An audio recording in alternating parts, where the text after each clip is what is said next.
जय हिंद दोस्तों, कैसे हो आप सब। आज हम हिमाचल प्रदेश की राजधानी शिमला की बात करेंगे। दोस्तों, यदि आप शिमला जाने की योजना बना रहे हैं तो यह वीडियो आपके लिए बहुत यूजफुल है, जिसमें हम जानेंगे शिमला कैसे पहुंचना है, शिमला जाने के लिए सबसे अच्छा समय कौन सा है, शिमला में रुकने की क्या सुविधा है, शिमला में हमें कहां कहां घूमना चाहिए और शिमला घूमने में हमारा कुल खर्च कितना हो जाएगा। तो दोस्तों बने रहिए हमारे वीडियो के साथ, सभी को एक एक करके विस्तार पूर्वक समझते हैं। सबसे पहले बात करते हैं शिमला कैसे पहुँचे। दोस्तों, शिमला पहुँचने के लिए आपके पास 3 ऑप्शन हैं। पहले ऑप्शन की यदि मैं बात करूं तो वो है ट्रेन के माध्यम से। दोस्तों, यदि आप ट्रेन से आना चाहते हैं तो ट्रेन से 2 ऑप्शन है। पहला ऑप्शन यह है, सबसे पहले हिमाचल प्रदेश के कालका रेलवे स्टेशन पर पहुंचिए। कालका रेलवे स्टेशन के बाद और यात्रा भी आप ट्रेन से करना चाहते हैं। कुछ लोगों को रोड के माध्यम से यात्रा करने में दिक्कत होती है, बस में उल्टी की संभावना हो जाती है, कार में सिर दर्द की संभावना हो जाती है। तो यदि आप ट्रेन के माध्यम से कालका रेलवे स्टेशन आ चुके हैं तो आपको कालका से शिमला के लिए भी ट्रेन मिल जाएगी। लेकिन यह कोई एक्सप्रेस ट्रेन नहीं है, यह एक सिंगल लाइन टॉय ट्रेन है। टॉय ट्रेन के लिए रिजर्वेशन अलग से होती है, इसकी बुकिंग प्रणाली कुछ अलग है। दोस्तों, जो आप नॉर्मल ट्रेनों की बुकिंग करवाते हैं, चाहे वह स्लीपर हो,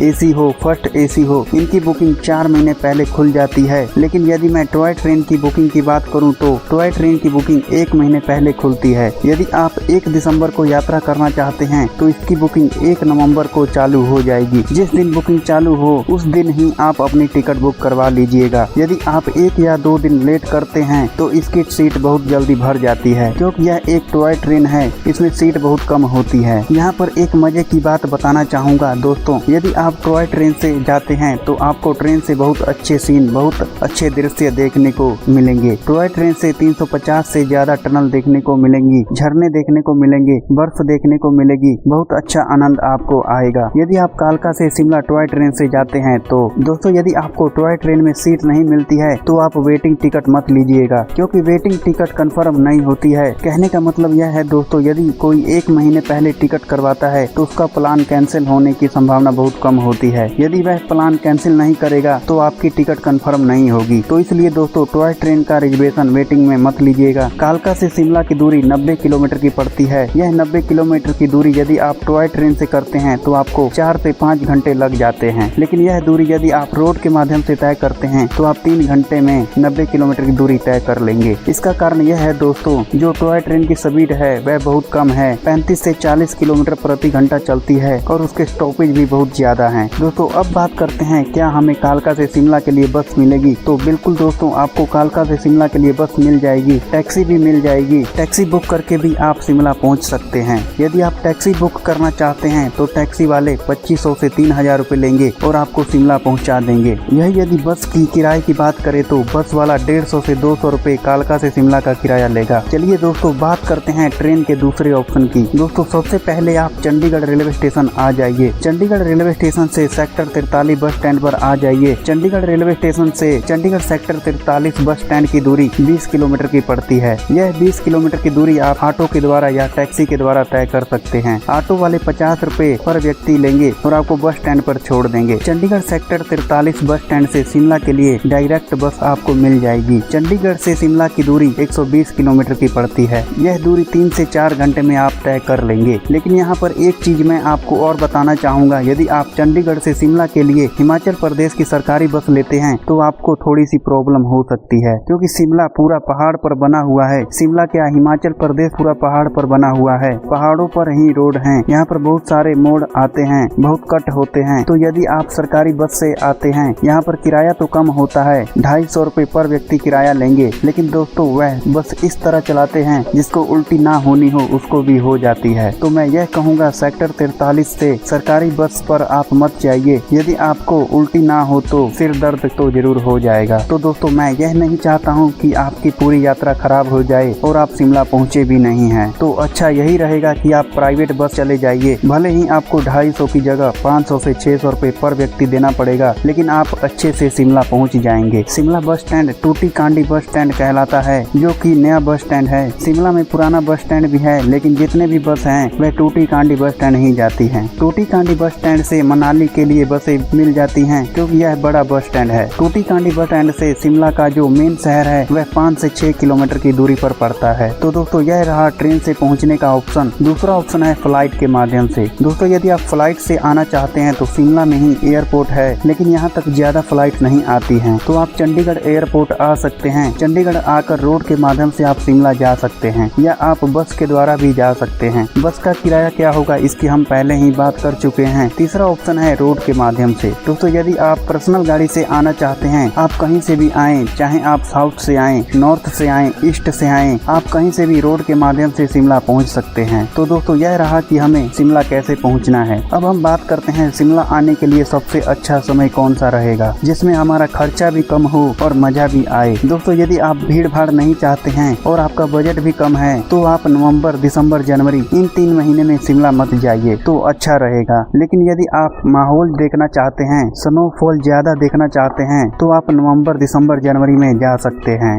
और जो दूसरा सीजन है, यह तो सर्दियों का सीजन था। गर्मियों में भी शिमला में बहुत ज्यादा भीड़ होती है। गर्मियों में अप्रैल, मई, जून यह 3 महीने में बहुत ज्यादा भीड़ होती है। यदि आप सर्दियों वाले 3 महीने नवंबर, दिसंबर, जनवरी और गर्मियों वाले 3 महीने अप्रैल, मई, जून, यदि आप इन महीनों को छोड़कर शिमला जाते हैं, तो आप कम खर्चे में शिमला घूम सकते हैं। मेरे हिसाब से दोस्तों शिमला जाने के लिए बेस्ट समय अगस्त या सितंबर का महीना है। दोस्तों इस समय में भीड़ भी कम होती है और हर चीज का रेट भी कम रहता है। शिमला में ट्रैफिक जाम की भी ज्यादा दिक्कत होती है। इस समय में ट्रैफिक से भी आप बच सकते हैं। तो दोस्तों आप अपने हिसाब से शिमला आ सकते हैं, जो भी सीजन आपको अच्छा लगे। चलिए दोस्तों अब हम बात करते हैं शिमला में रुकने की क्या सुविधा है। दोस्तों शिमला में रुकने के लिए होटल आपको बहुत सारे मिल जाएंगे। यदि बात करें रेट की, तो शिमला में 1000 रुपए से 1500 रुपए तक आपको अच्छे रूम देखने को मिल जाएंगे। दोस्तों यह जो रेट मैं आपको बता रहा हूँ, यह ऑफ सीजन का रेट है। यदि आप सीजन में आते हैं तो यही होटल के रेट 3000 से 4000 रुपए तक भी चले जाते हैं। दोस्तों यदि आपको रेट ज्यादा लग रहा है तो चिंता करने की जरूरत नहीं है। शिमला में रुकने का दूसरा ऑप्शन है धर्मशाला। शिमला में बहुत सारी धर्मशाला भी है, जो कि आपको आसपास लोकेशन में मिल जाती हैं। एक फेमस धर्मशाला है, उसका नाम है लक्ष्मी नारायण अग्रवाल धर्मशाला। 2 बेडरूम का किराया 500 से 600 रुपए होता है। और यही यदि एक फैमिली की बात करूं, यदि आप 4 से 5 लोग जाते हैं, तो आपको 800 से 900 रुपए में धर्मशाला में आराम से रूम मिल जाते हैं। तो इस तरह से आप धर्मशाला में भी रुक सकते हैं। जो मैंने आपको धर्मशाला का नाम बताया, यह शिमला बस स्टैंड से 7 किलोमीटर की दूरी पर पड़ता है और शिमला रेलवे स्टेशन से 3 किलोमीटर की दूरी पर पड़ता है। दोस्तों यहाँ पर और भी बहुत सारी धर्मशाला हैं, जिसमें आपको और भी कम रेट में रूम देखने को मिल जाएंगे। चलिए दोस्तों अब बात करते हैं शिमला में खाने पीने की क्या सुविधा है। दोस्तों यहाँ पर आपको खाने पीने की कोई भी दिक्कत नहीं होगी। यहाँ पर बहुत सारे खाने पीने के रेस्टोरेंट और होटल बने हुए हैं, जिसमें आप 150 से 200 रुपए में भरपेट खाना थाली सिस्टम से खा सकते हैं। अब हम बात करते हैं शिमला में हम कहाँ कहाँ घूमे। घूमने से पहले एक चीज मैं आपको और बताना चाहूँगा, शिमला में आप 2 दिन से ज्यादा मत रुकिए। शिमला में आप 2 दिन रुकिए, उसके बाद मनाली के लिए रवानगी ले लीजिए। मेरे कहने का मतलब यह है दोस्तों, शिमला में घूमने वाली ज्यादा जगह नहीं है। जो भी घूमने वाली जगह हैं, वह आप 2 दिन में आराम से घूम लेंगे। दोस्तों बहुत सारे लोग 3 से 4 दिन शिमला में रुकने के लिए बोलते हैं। यदि आप किसी प्रकार का पैकेज लेते हैं, तो वह 3 से 4 दिन का पैकेज रखते हैं। लेकिन मेरा कहना यह रहेगा, शिमला घूमने के लिए 2 दिन काफी हैं। 3 से 4 दिन रुककर फालतू में पैसा खराब ना करें। होटल का खर्चा भी ज्यादा होगा और खाने पीने का भी खर्चा ज्यादा होगा, तो इस चीज का आप ध्यान रखिएगा। चलिए दोस्तों अब हम बात करते हैं कहाँ कहाँ हमें घूमना चाहिए। जो भी मैं आपको घूमने की जगह बताऊंगा वह बहुत इम्पोर्टेंट है। शिमला में घूमने के लिए छोटे छोटे जगह तो बहुत हैं, लेकिन उन सभी को आप कवर ना करें तब भी चल जाएगा। सबसे पहले बात करते हैं, यदि आप शिमला गए हैं और भंडारे का स्वाद ना मिले तो मजा नहीं आएगा। तो शिमला में भी भंडारा होता है, जो कि है तारा देवी मंदिर। दोस्तों तारा देवी मंदिर आप जरूर जाइए, यहाँ पर भंडारा भी मिलता है। लेकिन एक चीज का ध्यान रखिए, तारा देवी मंदिर में जो भंडारा होता है वह मंगलवार और रविवार सिर्फ 2 दिन ही मिलता है। शिमला से तारा देवी मंदिर की दूरी 12 किलोमीटर की पड़ती है। यदि आप शिमला में रुके हुए हैं तो आप तारा देवी मंदिर जाकर माता जी के दर्शन भी कर सकते हैं और भंडारा का स्वाद भी ले सकते हैं। दोस्तों बढ़ते हैं अब फेमस स्थान की तरफ, जो कि है कुफरी। दोस्तों कुफरी स्नो एक्टिविटी के लिए फेमस है। जितनी भी स्नो एक्टिविटी होती है वह कुफरी में ही होती है, तो कुफरी में आप जरूर जाइए। लेकिन यदि आप अगस्त सितंबर में जा रहे हैं तो कुफरी मत जाइएगा, क्योंकि इस समय में कुफरी में स्नो नहीं होती है। कुफरी में स्नो नवंबर, दिसंबर और जनवरी में रहेगी, तो कुफरी आप कट कर सकते हैं। कुफरी में ज्यादा कुछ नहीं है। कुफरी में स्नो एक्टिविटी होती है, यहाँ पर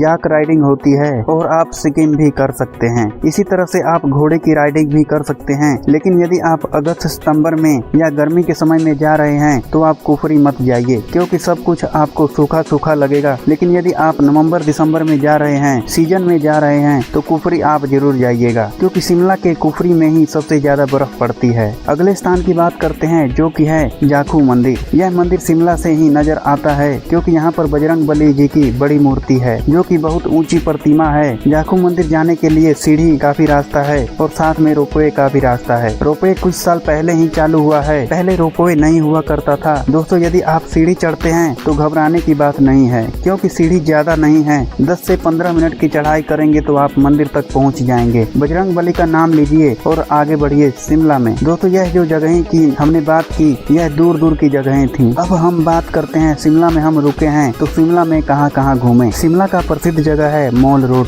जो मॉल रोड कहलाता है। मॉल रोड शॉपिंग के नाम से जाना जाता है। यहाँ पर आप शॉपिंग कर सकते हैं, हर प्रकार के सामान यहाँ पर आपको मिलेंगे। दोस्तों मॉल रोड वाली लाइन में थोड़ा सा और आगे आप बढ़ेंगे तो आपको the ridge and scandal point मिलेगा। दोस्तों यह जगह का नाम नहीं है, मॉल रोड के आगे एक छोटे से पार्ट का नाम है। स्कैंडल पॉइंट में सनसेट का व्यू बहुत अच्छा होता है तो यहाँ पर आप फोटोग्राफी करवा सकते हैं और यहाँ पर आपको बहुत अच्छी चीजें देखने को मिलेंगी। यहाँ पर जो होटल हैं उनको बहुत अच्छे तरीके से बनाया गया है। यहाँ का बैकग्राउंड और सीन बहुत अच्छा होता है। अगली बात करते हैं द रिज। दोस्तों जो द रिज है वह बहुत अच्छा है। मॉल रोड का यह बहुत खुला स्थान है। यहाँ का जो सीन और नेचर है बहुत शानदार है। यह स्थान भी फोटोग्राफी के लिए बहुत अच्छा है। दोस्तों मॉल रोड से थोड़ी ही दूरी पर लक्कड़ बाजार है। लक्कड़ बाजार आपको नाम से ही समझ आ रहा होगा। लक्कड़ बाजार का मतलब है यहाँ पर जितनी भी चीजें मिलती हैं वह लकड़ी से बनी हुई होती हैं। तो यदि आप कुछ शॉपिंग करना चाहते हैं तो लक्कड़ बाजार जरूर जाइएगा। यदि आप शॉपिंग नहीं भी करना चाहते हैं तब भी एक बार लक्कड़ बाजार जरूर जाइएगा क्योंकि आपको नई नई चीजें देखने को मिलेंगी जो कि लकड़ी से बनी हुई होती हैं। चलिए दोस्तों आगे बढ़ते हैं हम एडवांस स्टडी की तरफ। एडवांस स्टडी का पूरा नाम Indian institute of advance study है जिसको राष्ट्रीय निवास के नाम से भी जाना जाता है। यहाँ पर ब्रिटिश की हर एक सामग्री है क्योंकि यह एक प्रकार का म्यूजियम है। यहाँ पर बहुत अच्छा सीन है किस तरह से यहाँ पर निवास बनाया गया। राष्ट्रपति का जो निवास था वह यही हुआ करता था। यहाँ पर सभी चीज म्यूजियम के रूप में है तो एक बार यहाँ पर आप जरूर जाइए। यहाँ पर एंट्री फीस 50 रुपए है,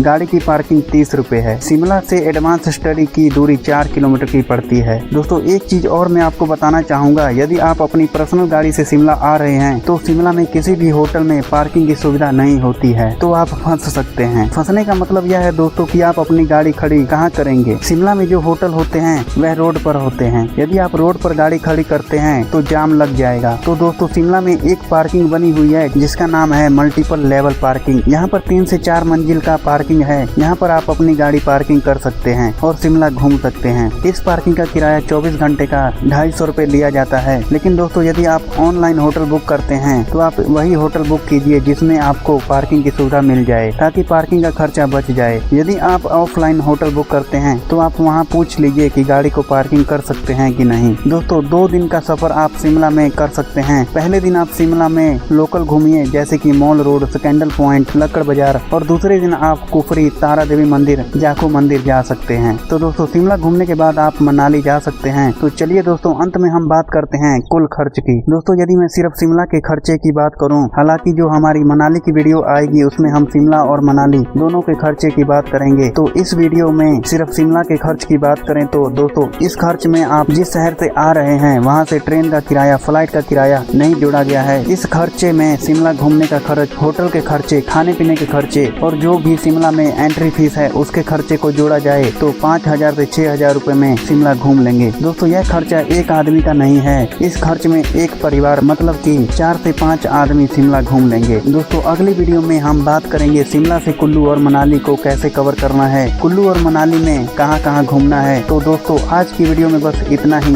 यदि आपको किसी भी प्रकार का प्रश्न है तो आप कमेंट में पूछ सकते हैं। हमारे चैनल को सब्सक्राइब जरूर कीजिए। मिलते हैं एक नई वीडियो में नई यात्रा के साथ। जब तक के लिए शुक्रिया। जय हिंद। आपकी यात्रा मंगलमय हो।